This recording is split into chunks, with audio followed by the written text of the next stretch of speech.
Today I wanted to do a contouring video. I will say the look that we're going to do today is going to be more like a contour that you do either if you like to wear a lot of makeup, you're on an evening out, or if you're doing like a photo shoot or something. This is not something I'd recommend kind of doing during the daytime. Now, firstly, I would say as well about contouring is that I know Kim Kardashian has had like tons and tons and tons of press about how she contours her face.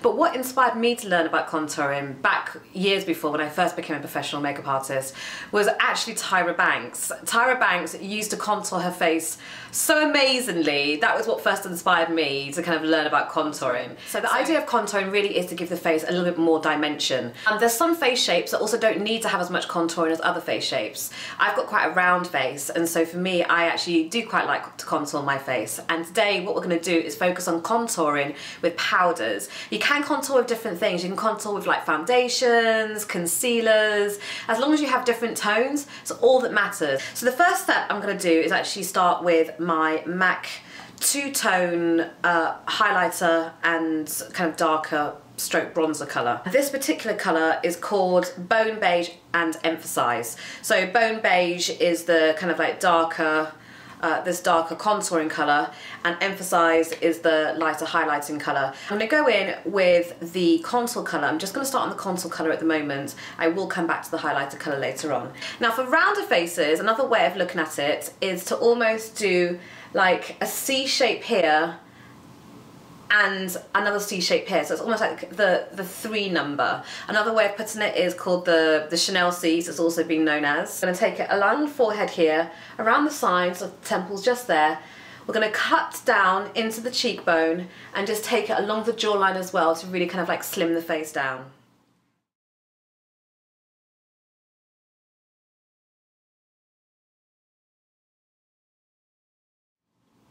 Just a quick tip, on the forehead, don't try and bring the bronzer down too far, you know, or the contouring colour down too far. I like to kind of still kind of keep it quite light here because that gives the impression of a longer, more slender face.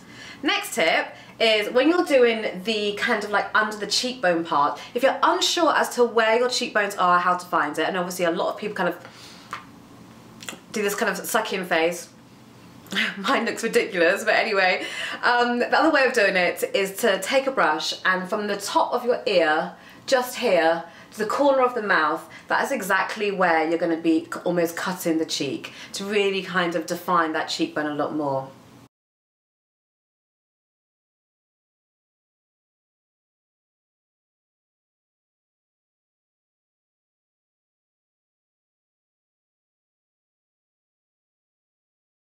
So next I'm going to be shaping the nose slightly. I'm wanting to make my nose look a little bit more slender, a little bit more defined. So going back in with a blending brush now onto that same bone beige colour from the inner crease down the side of the nose.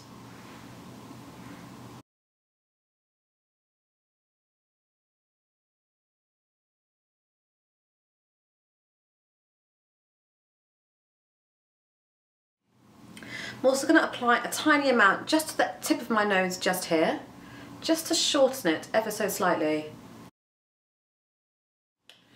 So now what I want to do is add more depth to the contour that I've done. So I almost want to create like a gradient in the contour. So for that I'm going to be using a powder blush.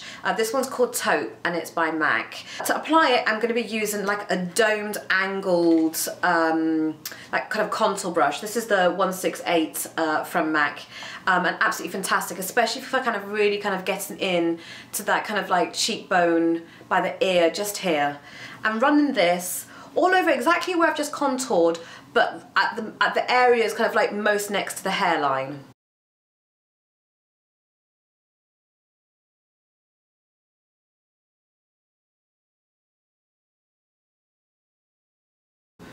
When I'm coming to my cheekbone here, I'm taking the angled brush and really kind of like slotting it in to under the cheekbone just here.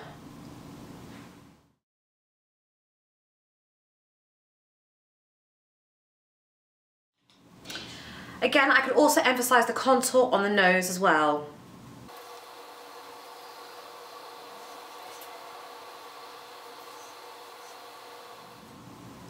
An extra thing you can also do is just contour just in between, underneath the nose, just there, down towards the lip, where it actually naturally goes in. You can also take the darker contour colour, Bone Beige, underneath the eye. So just where your eye makeup finished, I know I've got my eye makeup on already, but even so, I can take it just underneath and it just helps to kind of tie in the colour that you have in your eye makeup with your contour. I'm doing this with quite a fluffy blending brush, that same blending brush that I used to contour my nose with. So next we're going to go in with our highlighting colour. So using the emphasized colour of our two-tone palettes and just taking this on a blending brush, and I'm going to be using this firstly in the smaller areas of my face. So I would naturally go underneath my eyebrow. I already have highlight under my brow, but that's where you would take it. I can go in the inner corner of the eye. I can add some more here.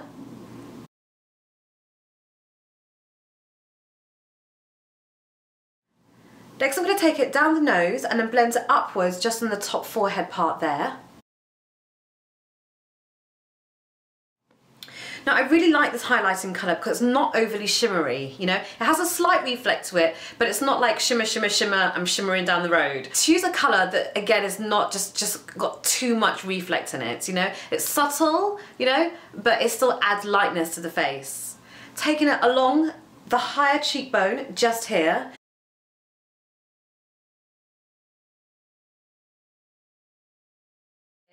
Doing the same thing on the other side, on the upper cheekbone.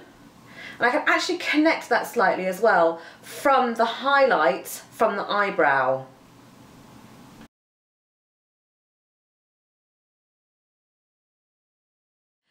Next, if you're like me, I have quite defined lines between my nose and my mouth. I know, it's what happens when you get older. What you can do is just try to kind of push that shadow out slightly so the lines look kind of less deep. I do this occasionally, I don't do this all the time. I know, it's quite severe. I wish that I can reverse time and somehow make my skin look a bit more taut and stretched. But hey ho, this is where we're at now, so let's deal with the problem at hand.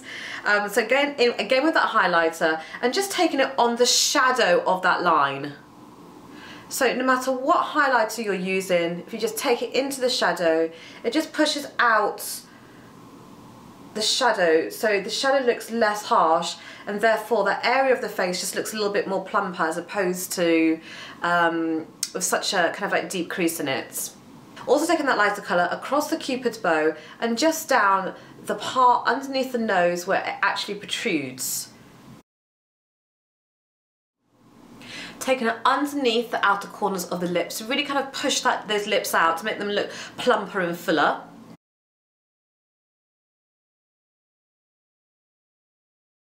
And then just taking some on the very kind of like tip of my chin.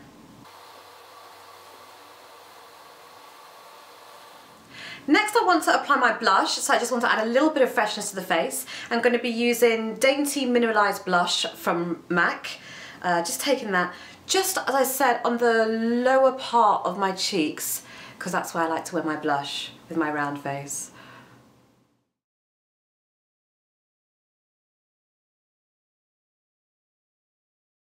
And finally, I just want to make sure that nothing's going to start to oil. So I'm just going to powder my skin with like a setting powder.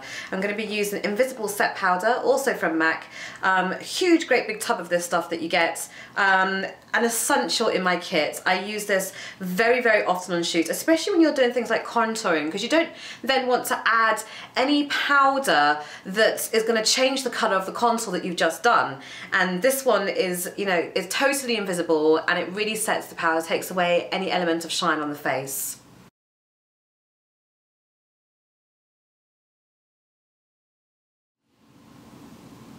So this is my finished look. This is my video on contouring with powders. There'll also be other videos in the series such as contouring with creams or foundations, so please check those out. If you have any questions or comments, I'd love to hear from you. Please feel free to leave any question you might have below, and I'll see you guys soon. Thank you so much for watching. I really appreciate it. Bye.